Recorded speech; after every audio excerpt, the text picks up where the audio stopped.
Hi, everybody. This is Eugene Papa. Of course, you know that. Your host for the Hypnosis Master Summit. And I'm super excited to have with us right now Dr. Steve G. Jones, who is probably one of the most renowned names in the world of hypnosis. He's a board-certified clinical hypnotherapist who's been in the practice since the 1980s. He's the author of 25 books on such topics as hypnosis, the law of attraction, and weight loss. He's also created over 9,000 hypnosis audio recordings. Steve, you have to tell us all about that. 9,000 audio recordings and 22 different online certification programs, which are sold in over 140 countries. He's been featured in Bravo Millionaire Matchmaker as both hypnotherapist and a millionaire. Additionally, he's been interviewed in CNN, ABC, NBC, CBS, and so many other TV and media outlets. He has a bachelor's degree in psychology from University of Florida, a master's degree in education, and also a doctorate in education from Georgia Southern University. And he studied psychology at the Harvard University. So everybody say welcome to Dr. Steve G. Jones. Thank you so much for being here with us today. Hey, Eugene, thanks for having me. Absolutely. Always a pleasure to connect with you and communicate with you. So I'm so happy that we got to connect over this beautiful event. So your subject is the 5 parts or steps of hypnosis and how to improve well-being with hypnosis. So tell us all about it. Yeah, well, I believe anyone can improve their well-being with hypnosis because hypnosis is useful for anything in which the mind is involved. So I'm going to share with you the 5 parts of a hypnosis session during this presentation. But before that, I want to give a little background about hypnosis and why we use hypnosis. Hypnosis, as it turns out, as you know, of course, Eugene, is helpful for anything in which the subconscious mind plays a role. So, confidence, motivation, creativity, fears that you have, habits that you have that you want to break, or habits that you don't have that you wish you had. Like maybe you look at a person who's more successful and you say, I wish I had those habits. Well, hypnosis is the easiest way to get those habits into your brain because you're programming someone at a subconscious level, going beneath the layer of consciousness, the conscious filter, our beautiful prefrontal cortex that as humans we're so proud of because we can do all this reasoning and so forth. Unfortunately, sometimes it looks at a situation and says, nope, that can't be done. That's not logical. And so we need to be able to bypass that because otherwise people will just stay in their ruts. They'll just stay in their whatever lane they're driving in because they're so smart that they figure out that they can't change it. So we have to go to a layer down. In what's called the triune brain, there are 3 levels. There's that, that cognitive part that we were just talking about that does all the fancy thinking for us. Then there's the emotional part, the limbic system, emotional memories, and all that kind of stuff.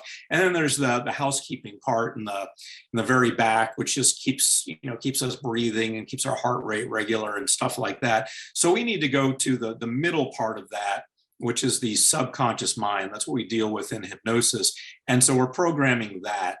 And the good news is the prefrontal cortex and the limbic system do have some communication. We can see that in humans. I mean, you can look at a brain and you can see the neural pathways are there. We used to think they weren't. We used to think that they operated somewhat independently, that the emotions were separate from the thinking part, but that's not the case. In some people, maybe it seems that way, but it's actually not the case. You do have logical control over your emotions if you just take the time to exert it. And some people need more exertion than others because their emotions are so strong. But so the emotional part regularly interferes with our thinking. And so we're dealing with that level and reprogramming that. So that's where hypnosis comes in. And the good news is you're in hypnosis anytime you're, doing something where you can kind of space out a little bit or daydream, like riding a bike or even driving a car. If you're driving somewhere that you drive regularly and you know the way and you can kind of space out during it a little bit, you go into a hypnosis state called alpha. Beta is where we normally are in full awakening consciousness. Alpha is when we slow down a little bit. Below that, we have theta and delta, but those are, in my opinion, unnecessary. And delta is, in fact, associated with sleep stages. So we don't really need to go that deep. Also, as a side note, I would point out, as a practicing clinical hypnotherapist, seeing clients, I have never assessed anyone's deepness level during a session. Two reasons. Number one, if they're not as deep as they thought they were, then they're going to think that they're failing, and that's not good. Number two, it disrupts the session. It kind of takes them out of it, I think, if you're having them do some sort of an assessment where they perform some sort of task so you can assess their deepness. Number three, they're not really that deep or technical anyway.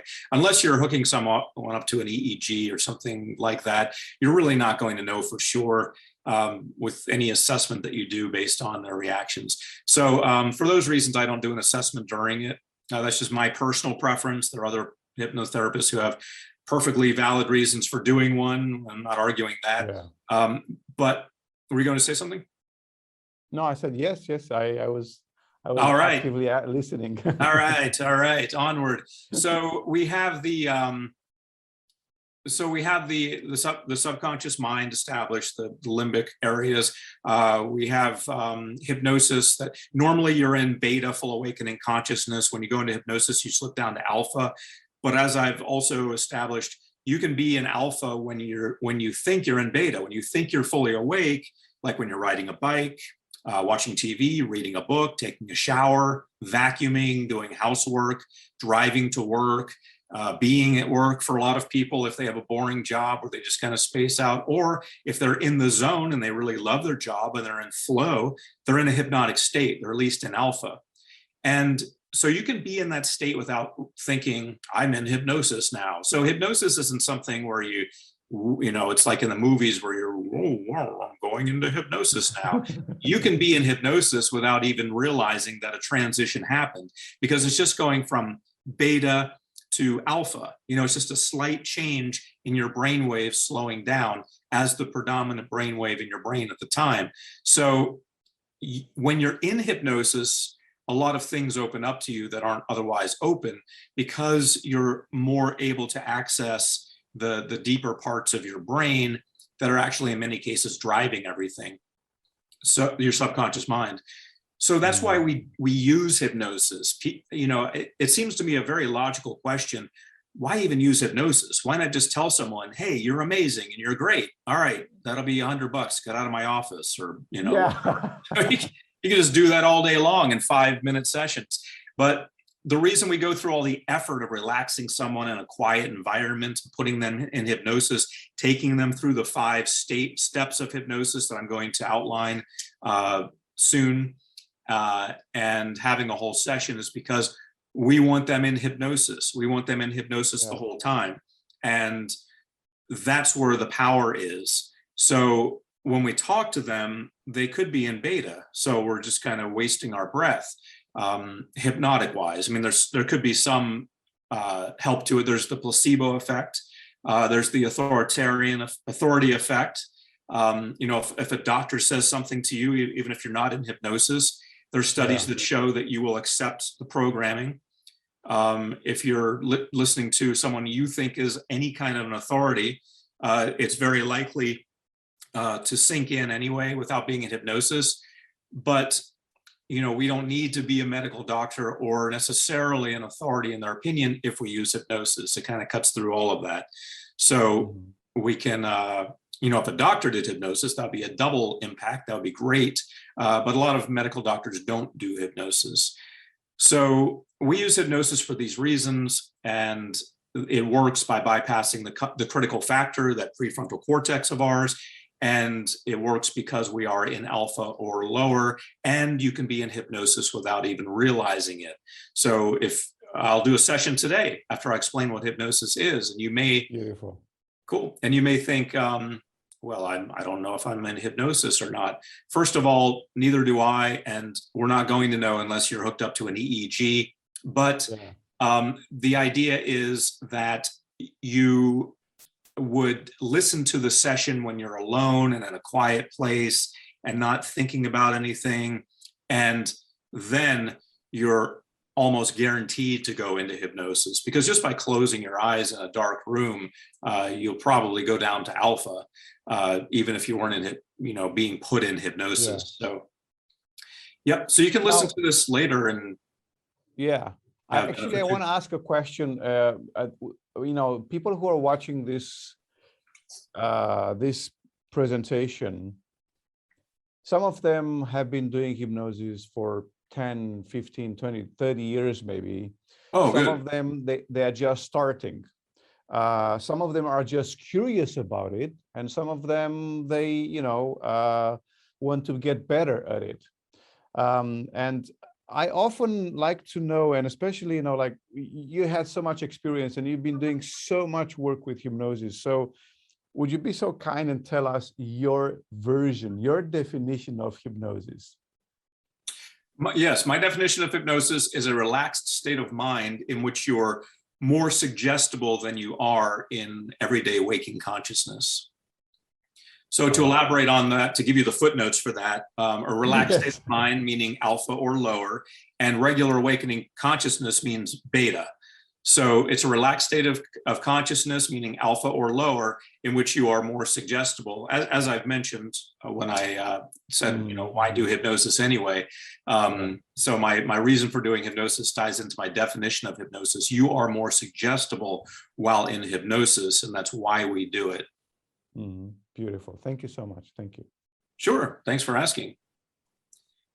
And shall I carry on now with my yes information about hypnosis? Okay, cool. So when we talk about well-being with hypnosis, one of the things that I like to do for my well-being concerning hypnosis is self-hypnosis.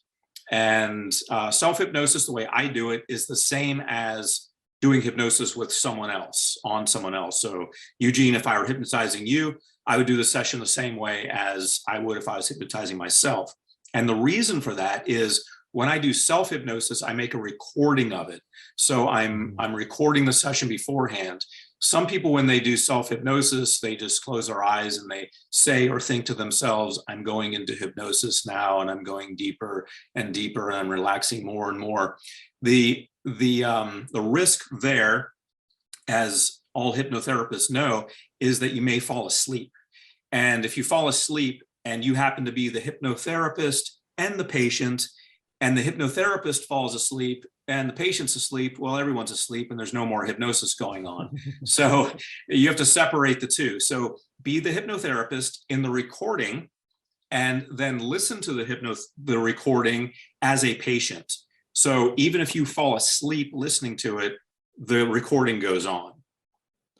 Well, and this raises a question on my part. So you're saying this as if people can actually just switch from the hypnotist to the client.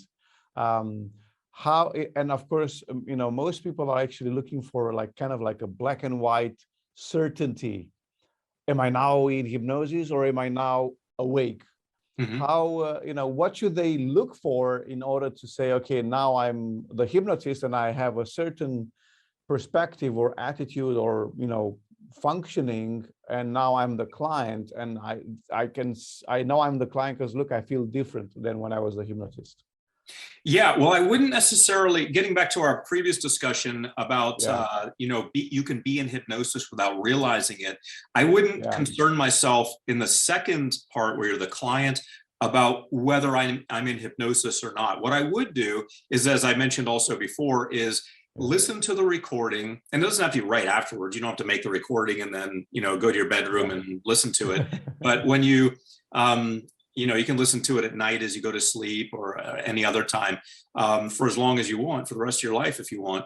But when you listen to it, turn off the lights, make sure no one's going to disturb you, play some relaxing music if you need to, light a candle if you need to, have some aromatherapy if you need to, whatever makes you relax. Those things are not really necessary technically, but if they help you relax, then they are going to help you go into hypnosis more easily. But just by lying in your bed, turning off the lights, not having any sound playing, you're going to easily go into at least alpha. So you really don't have to worry about that.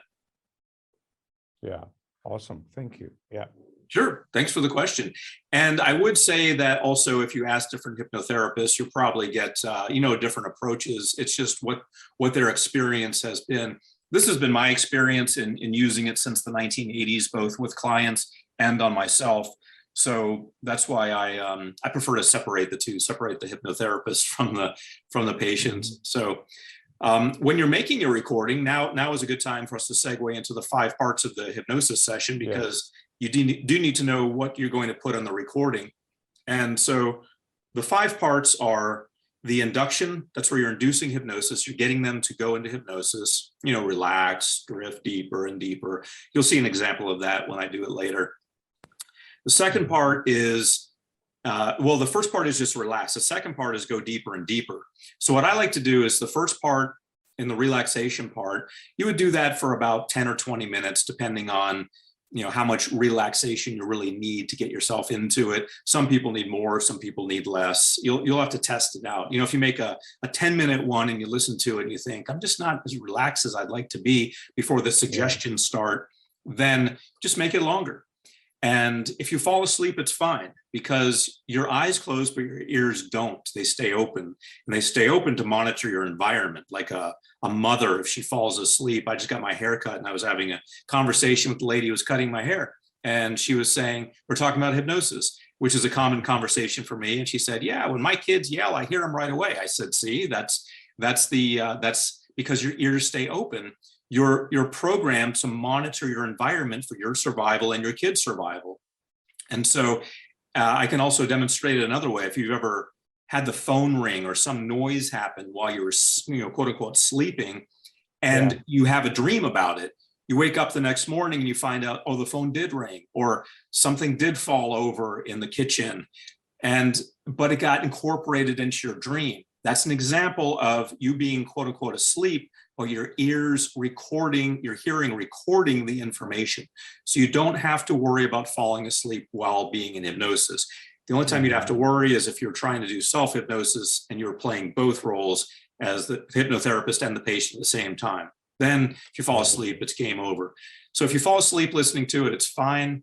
If you're listening to it during the daytime, you set an alarm at the end for like an hour or however long your recording is, so you can wake up at the end. The hypnosis audios that I make say go to sleep at the end, so you listen to them at night. And so the first part, as I said, is the induction. You're inducing hypnosis. It's the transition from everyday waking consciousness to this different scenario. So I would have someone imagine walking along a beach on a beautiful day, or walking in the woods, or whatever appeals to them, and describe it for a few minutes. Then the deepening. In the deepening, I'm doing 3 things. I'm counting down, usually from 10 to 1. I'm having them relax more deeply with each number I count, and I'm having something physically moving down, like a sunset. The sun doesn't actually move down, we know that, but it appears to. So, or we have someone walking down a hill, or walking down some stairs. That's the deepening. So we're correlating 3 things: downward motion, downward counting, and downward relaxation.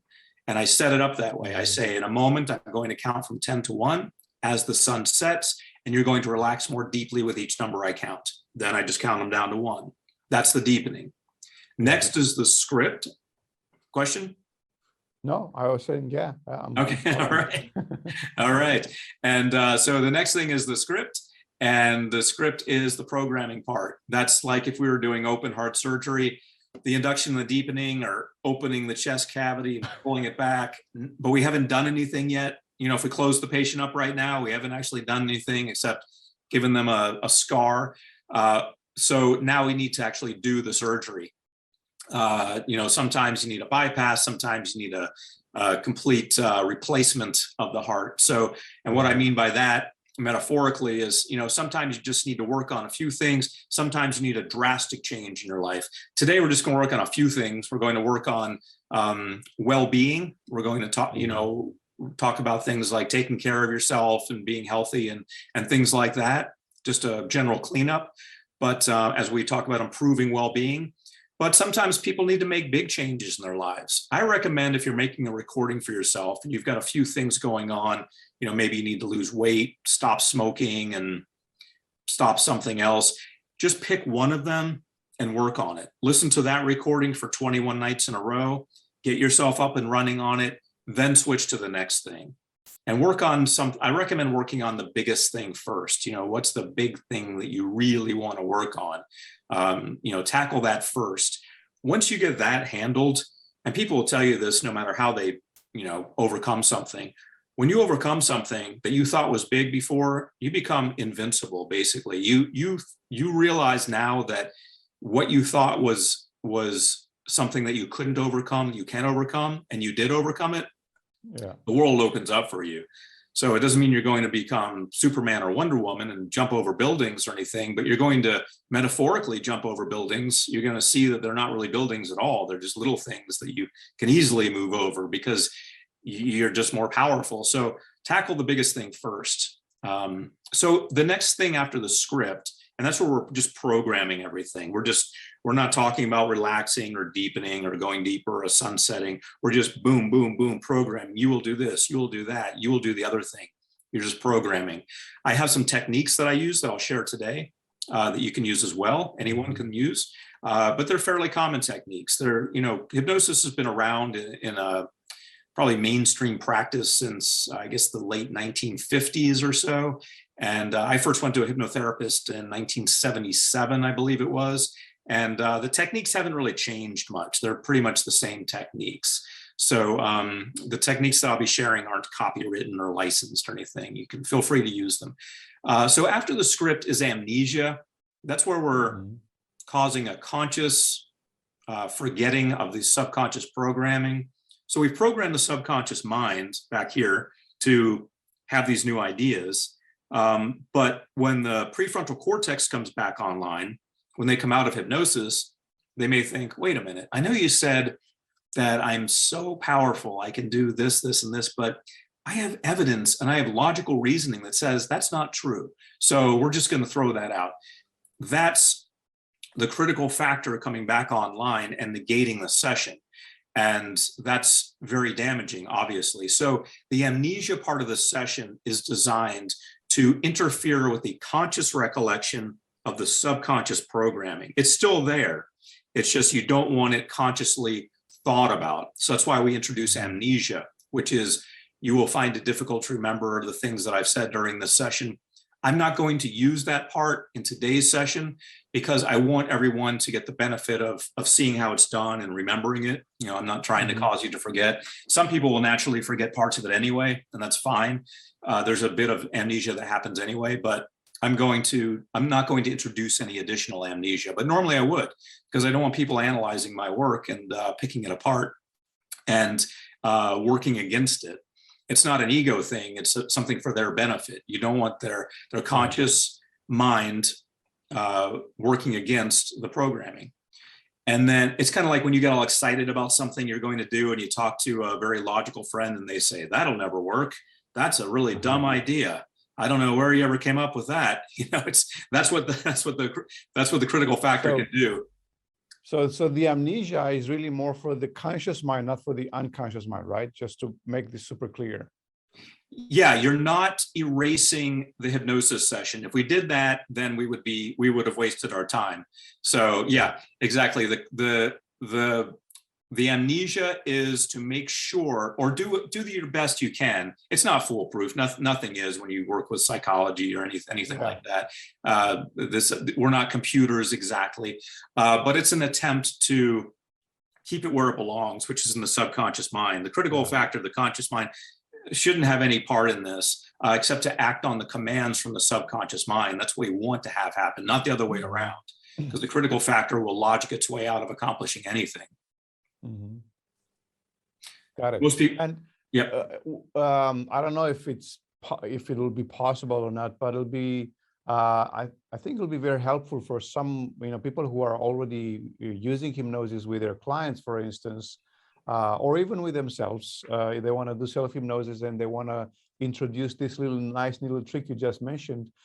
It'll be great if you could give us an example of the type of suggestions for amnesia that you would normally use with a client, if that's possible. Yeah, sure. And as I said, I won't use them today, but let me just go ahead and tell you, which is a great idea. Thank you for bringing that up. And I should have thought of that myself. So the amnesia is, you would say something along the lines of, it's the shortest part of the hypnosis session. It's very quick. You're just throwing in a sentence or two. you may find it difficult to remember some or all of the suggestions that I've given you today during this hypnosis session. You have to make sure you can find it. You're not trying to wipe out their memory for everything during this hypnosis session. Yeah, exactly. Confine it to that. It's limited amnesia just about the hypnosis session. And so you may find it difficult to remember some or all of the things that I've said to you today during this hypnosis session. If you do, that's fine. These suggestions are for your subconscious mind, something like that. You can also pose a challenge in which you want them to fail, but for their own good. So you can say something like, this is just another technique used in amnesia. Try now to remember exactly what I was talking about 17 seconds ago. You find it difficult. That's okay. These suggestions are for your subconscious mind. You don't have to remember them. Try now to remember what I was talking about 36 seconds ago. And you find it very difficult to do. And that's okay, because these suggestions are for your subconscious mind. There's no need to remember them. Some hypnotherapists have an issue with the word no. I personally don't. So I'm fine with saying there's no need to, but some people say, no, your subconscious mind negates it. I haven't seen any published papers saying that, but just for that crowd, you can word it in a positive way. And you can say, you let go of the desire to blah, blah, blah. There are ways around using the word no. Absolutely. Especially with words, there's always a way with words. I love it. Yeah. I love this little trick. I've never done it. I'm going to start using it myself. And thank you so much for sharing this with us. And as you're saying this actually reminded me of a very cool trick my wife, Angela, was actually mentioning at some point when working with clients, especially people who are a bit reluctant about hypnosis and about the idea that hypnosis means you're losing your consciousness. So what you'd say is, it's okay. We will only do hypnosis with your unconscious mind. Your conscious mind doesn't have to go into hypnosis, only your unconscious mind. There you go. So your conscious mind can just, see, hear, whatever, pay attention, but it's not the one we actually care about. We'll hypnotize your unconscious mind. Is that okay with you? And they'll always say, okay. Yeah, that's fine. It sounds like they're not going to mess with them at all. You're not going to put them in, their conscious mind's going to be fully intact. That's good. A lot of clients have just fears about hypnosis. I mean, they're going to go into a coma. They're going to be told to do something they don't want to do, and they're going to do it. And I saw a TV show where they at least tried to make it look like that could happen, but that was a TV show.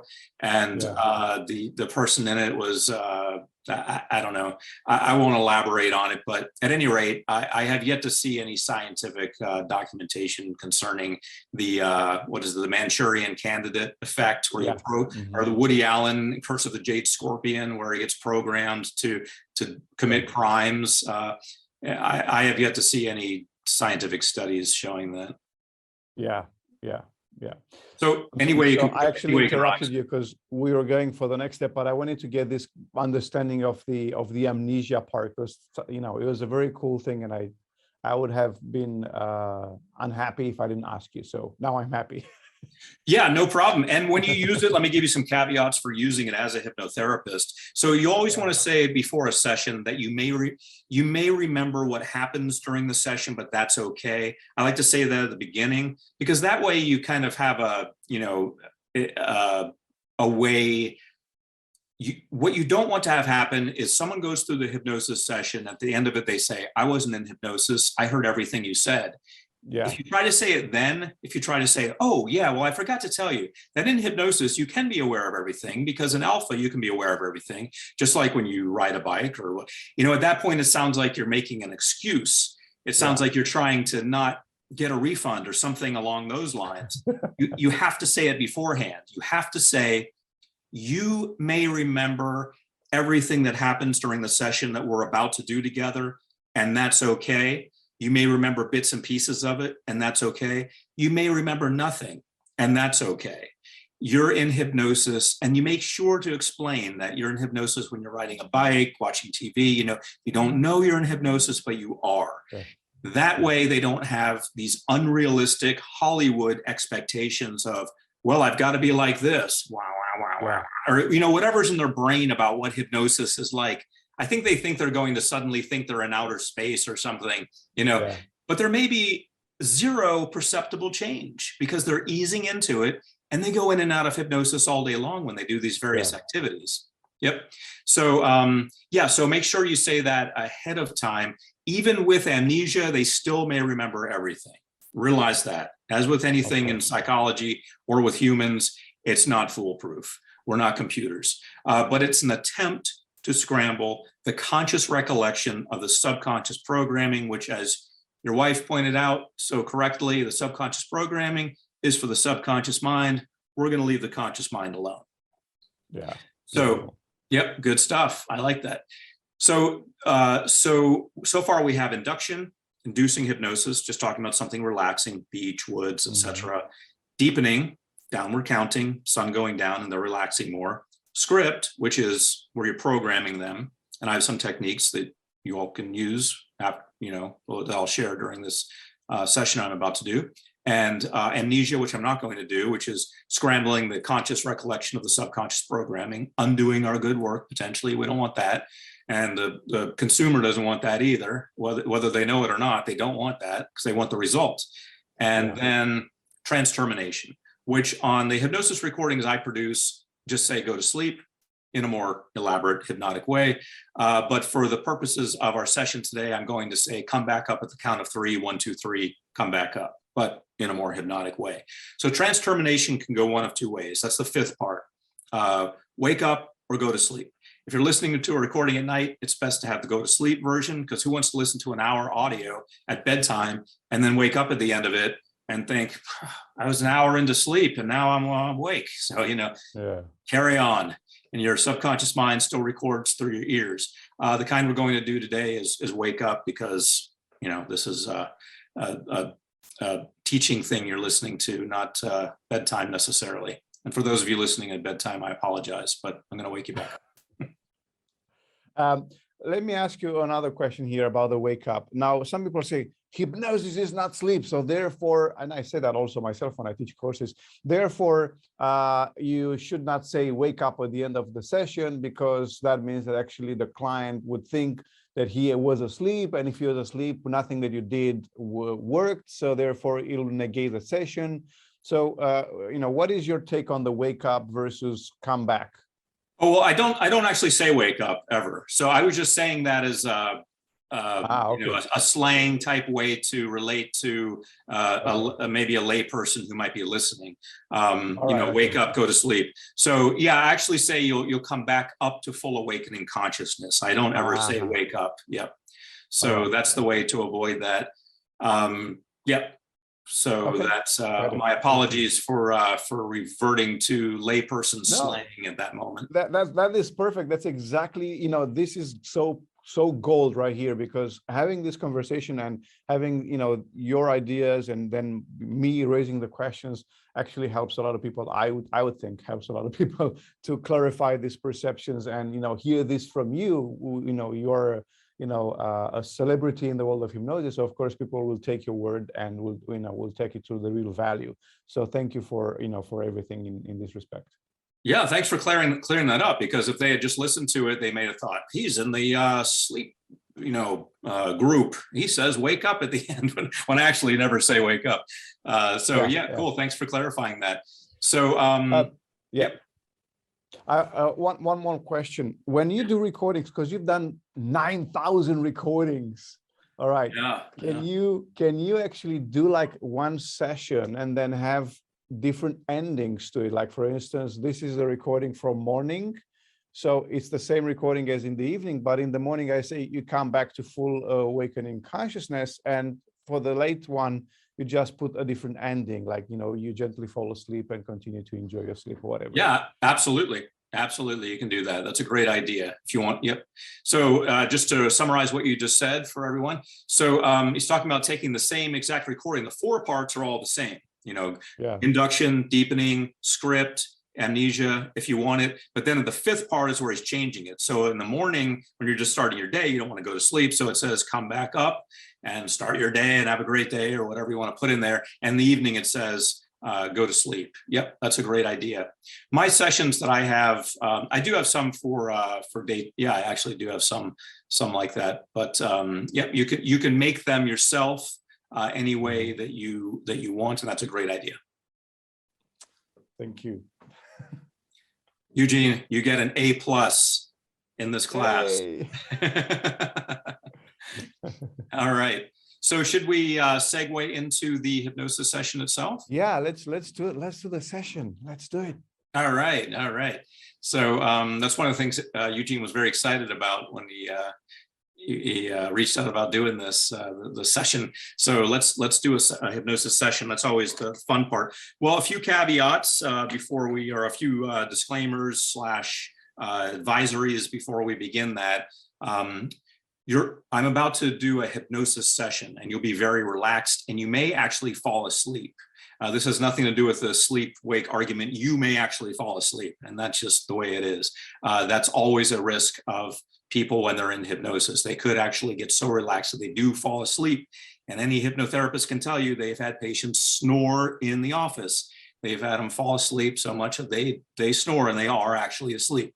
So because of that, realize, first of all, if you fall asleep, you can still record this session, through your ears will record it into your brain. But secondly, you want to make sure you're not doing anything like operating a motor vehicle, riding a bike, doing chores. So everything you've listened to up until now has been just informational, but now we're going to do a clinical hypnotherapeutic session. So you need to make sure you're sitting or lying down where no one's going to disturb you. Lying on the floor is fine, lying on your couch, lying on your bed, sitting in a chair that has arms where you won't, fall off either way. Make sure you're not doing anything. My understanding, if you're still continuing to listen to this and or watch this beyond this point, is that you are not doing anything. You're just sitting or lying with nothing else to do. And this session is going to be up to about 15 minutes. And it's going to be a hypnosis session on improving well-being. That's what's going on right now. So if you're still listening, my understanding is that you are sitting or lying down with nothing else to do, and we are ready to proceed. And anything else before takeoff, Eugene? That's it. Let's do it. All right. Prepare for takeoff. Eugene's got the headphones on. He's at mission control. We are ready. I love those headphones, by the way. I use Bose noise canceling headphones too. They are, that Bose is the way. Best purchase of my life. I changed. I mean, for those watching, those are noise canceling headphones. So they've got about 7 different microphones in them. And when noise comes in, it gets rejected at the same, the same, whatever it is that comes in gets rejected at that same frequency or whatever it may be. And it makes for a very peaceful life. I wear them a lot. So yeah, we don't get any money from Bose, but get yourself some Bose noise canceling headphones. All right, so let's go ahead and begin the hypnosis session. And all right, so we'll use a beach induction. Most people like the beach. If you don't, now's your last chance to get out. But here we go with the beach induction. All right, so go ahead and close your eyes if you'd like to, and just imagine yourself on a beautiful beach. And it's your beach, you are alone and safe and relaxed. And it's a beautiful day. Take a deep breath in through your nose now, just smelling that wonderful salty scent, and hold it. And when you're ready, exhale slowly through your mouth. Let go of any tension, just let it go. That's in the past now. And again, when you're ready, take another deep breath in through your nose, inhaling confidence and relaxation and more of that salty smell of the air. Hold it. And when you're ready, exhale slowly and let go of any additional tension, any additional concerns or worries. Just let them go. You're on the beach now. It's time to relax. This is your time to relax, unwind, and just let go and be free in your mind. And now I'd like you to imagine yourself walking closer to the water on that beach, and you can feel the sand on the bottom of your feet. It feels just right. The temperature of the sand is perfect. It's just the right amount of warmth. And the sun overhead is also just the right amount of warmth on your body, because combined with a gentle breeze The sun and the breeze make the temperature that you experience perfect. And you just imagine yourself walking down now to the edge of the water. And as you walk, you relax even more. Seeing the waves roll in and out and hearing them, hearing a few birds off in the distance, and letting yourself just unwind now. It feels so good to relax and unwind. And I'd like you to find a place near the water's edge where you can sit down and watch the sunset, because the sun is about to set at the end of this beautiful day, and you are so very relaxed as you prepare to watch this beautiful sunset on this beach, hearing the waves roll in and out, listening to my relaxing voice, allowing it to relax you even more, and just enjoying this beautiful day as you sit now in a safe, dry, comfortable place on the beach. The sun is about to set. And I'm going to count backwards from 5 to 1. And as I do, the sun will set lower and lower with each number I count. And you will relax deeper and deeper with each number I count. Starting with the number 5, and the sun begins to set on the horizon, and you feel so much more relaxed now than you did a moment ago. 4, the sun sets lower and lower as you relax more and more deeply, because the lower the sun goes, the lower I count. And the lower I count and the lower the sun goes, the more you relax deeper, deeper and more deeply relaxed. 3, relaxing even more now. 2, so very relaxed. And at the count of the next number, you will be completely relaxed. All right, now 1. The sun has set and you are so relaxed and at ease. And as you now imagine yourself standing up on that beach, you can see clearly by the moonlight. And you realize that you have on your back a very heavy backpack that you've been carrying for quite some time. Inside this backpack are all the things that have slowed you down, all the things that have worked against your well-being, all the negative habits, all of the thoughts that are limiting you. Perhaps you have the idea that you need certain friends who are actually just holding you back. All those things are represented in that backpack. Feel how heavy it is now on your shoulders, just pulling you down. It's been pulling you down for a long time. It's been getting heavier and heavier because you've been letting more and more things gather in that backpack. It's very heavy now. And in that backpack are the physical representations of all of the things that are slowing you down in your life. But you've decided in this moment to get rid of them, to make changes in your life, maybe to stop associating with those friends who are slowing you down, maybe to let go of those limiting beliefs that were standing in the way of your well-being. Maybe you've decided to let go of that weight that is on your body. Maybe you've decided to let go of the habits that you have that have been draining your vitality, draining your energy, and really not honoring the productive, wonderful, giving, efficient person that you really are. But right now, I invite you to take that backpack off one strap at a time. So take the left strap off. You can feel your left shoulder just feels so much better. And then take the right backpack strap off and just let that backpack drop to the sand on the beach. Feel yourself move your shoulders now and feel how much lighter you feel. I'd like you now to imagine picking up that backpack and unzipping it and looking inside it, seeing all those unhealthy relationships that you had formed, relationships with yourself and with others, those habits that you picked up, those people, those ideas, all of it was limiting you. Feel how heavy it is. You can feel the weight of it in your hand. Now I'd like you to take that backpack and just imagine throwing it into the water on your beach. And as soon as you do, and it hits the water, all the molecules in it just dissipate, never to come back again. They are gone. They are dissipating more and more as I speak. And over time, those molecules dissipate more and more, never to join together again. In other words, you've let go of all those habits, and those limiting thoughts, and all of that. You've decided to change. And now imagine yourself rising up above yourself and moving forward. You're moving forward in time to 6 months from now.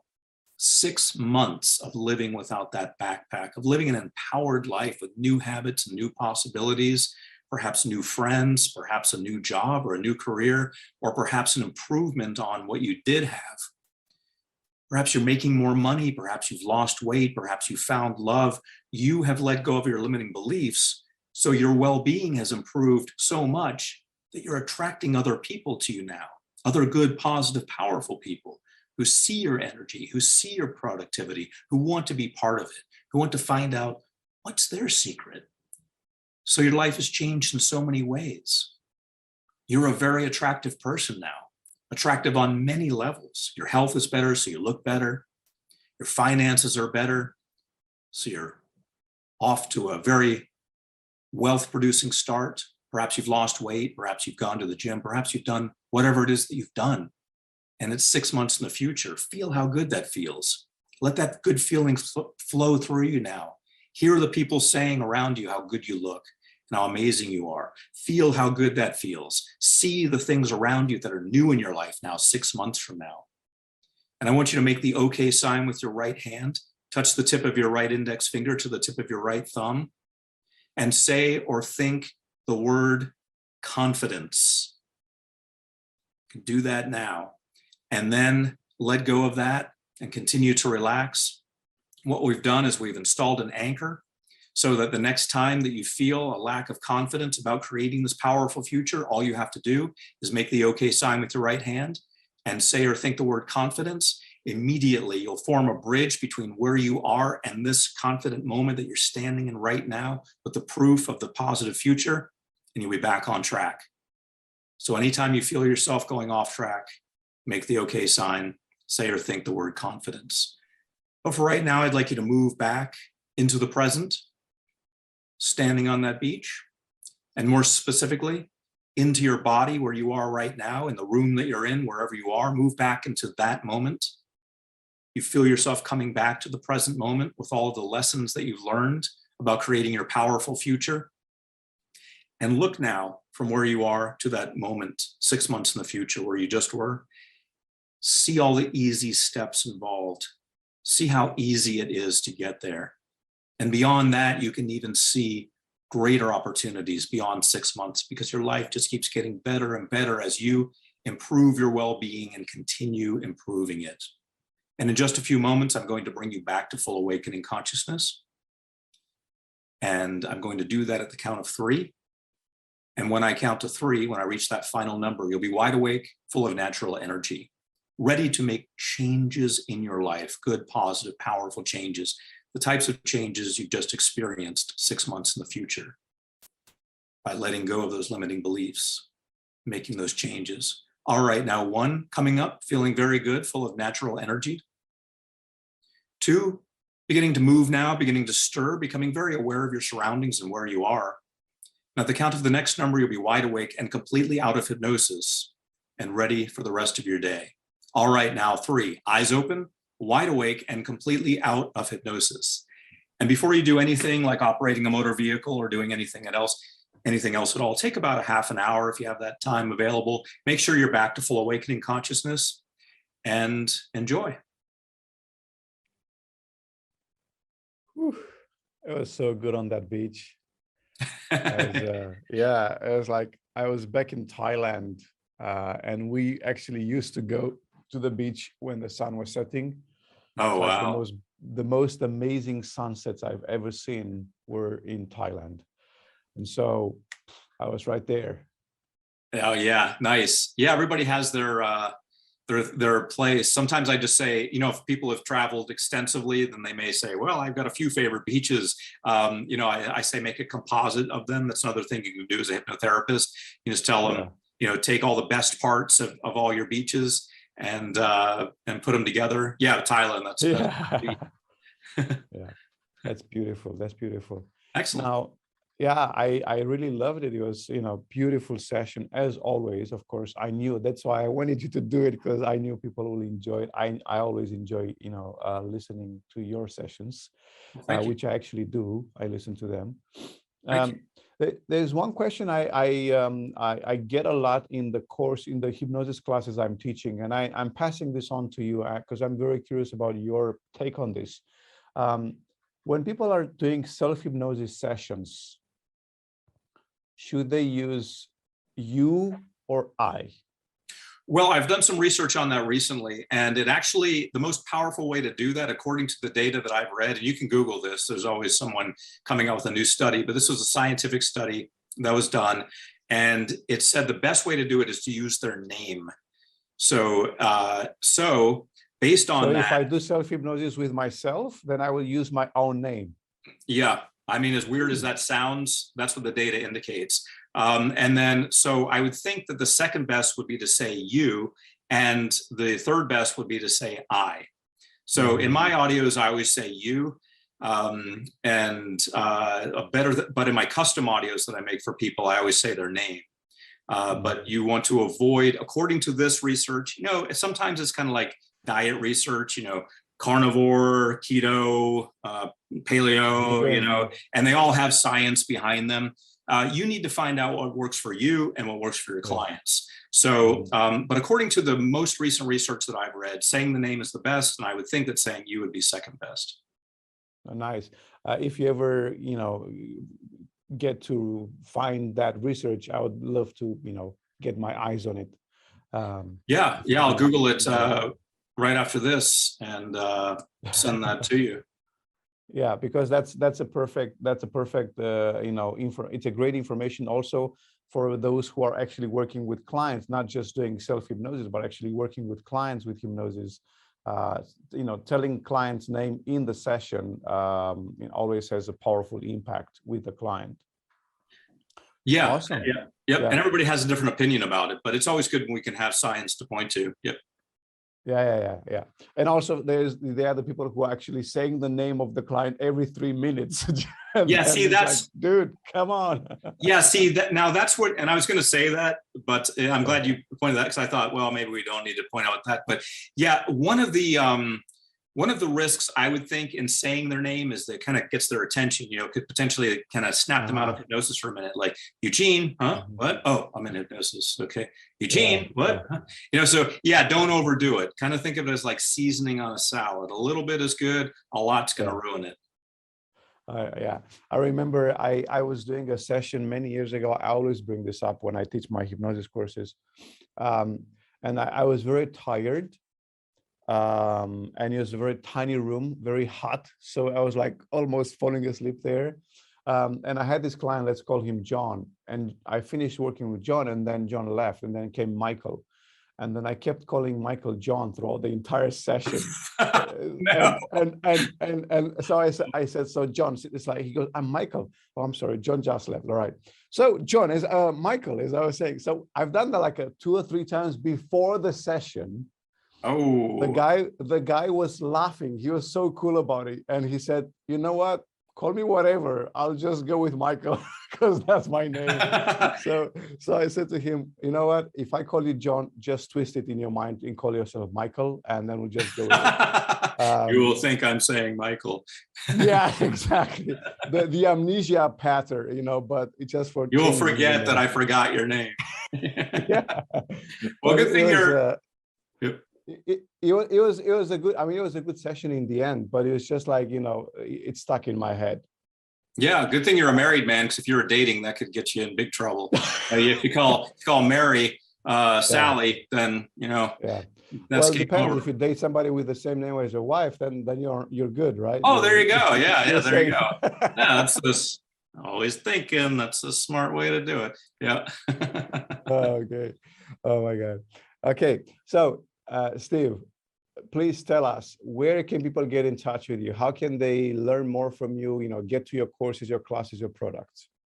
Well, thank you for asking. And they can go to my website, which is just my name, Steve G, as in Gregory, stevegjones.com. I've actually got a free gift for everyone. It's an unlimited wealth hypnosis audio. It's designed to be listened to at night. Listen to it at night for 21 nights in a row. If you skip a few nights, that's fine. And listen to it as you go to sleep. As I pointed out, that's fine to do. It says go to sleep at the end. And so you'll be able to tap into you may think, well, hypnosis for unlimited wealth, that sounds kind of hokey. What am I just gonna, $1 million is gonna show up like Christmas morning or something? That's not the idea. The idea is that you have within you the power to build a life that's generating lots of money based on your contribution to the world. For maybe you have a screenplay, or maybe you want to become an attorney or a doctor, or you want to build a business, but you haven't done it yet. This hypnosis audio allows you to unlock that, so you'll manifest it. You'll have the confidence to make it happen. You'll meet the right people who can bring that forward and really help you. So it kind of lights up fire underneath you, gets you going, so you can do it. There's nothing magical about it. It's just motivational with the direction of money. So the idea is you can make a bunch of money if you help a bunch of people. The more people you help, the more money you make. That's the way it works. Mark Zuckerberg of Facebook, he makes so much money because so many people use Facebook. They complain about it. They're all controversy all the time, but they use it. They use it for phone calls. They use it for messaging. They use it to, post pictures and everything. So he's helping a lot of people. Because of that, he's compensated for that. So the idea is you're going to unleash whatever it is you have, your Facebook, or your poetry, or your, whatever song you have that's unsung inside you. It's going to release that and help you monetize it. And that's how it works. So that's available at stevegjones.com. It's a free download for unlimited wealth. And you can also find out about my courses there at stevegjones.com. Wonderful, wonderful. Dr. Steve, thank you so much for your time. Thank you so much for the blessing of having you here with us. Everyone, I hope you took I'm sorry, yes. Thank you very much. So everyone, what you need to do, I hope you took a lot of notes, because I did, and we'll compare notes. So go ahead and share your notes in the Facebook group, and then we'll take a quick break. And then after the break, we'll see each other in the next session or in the next day. Dr. Steve, thank you so much. Thank you, Eugene. Thank you, everybody. Bye-bye.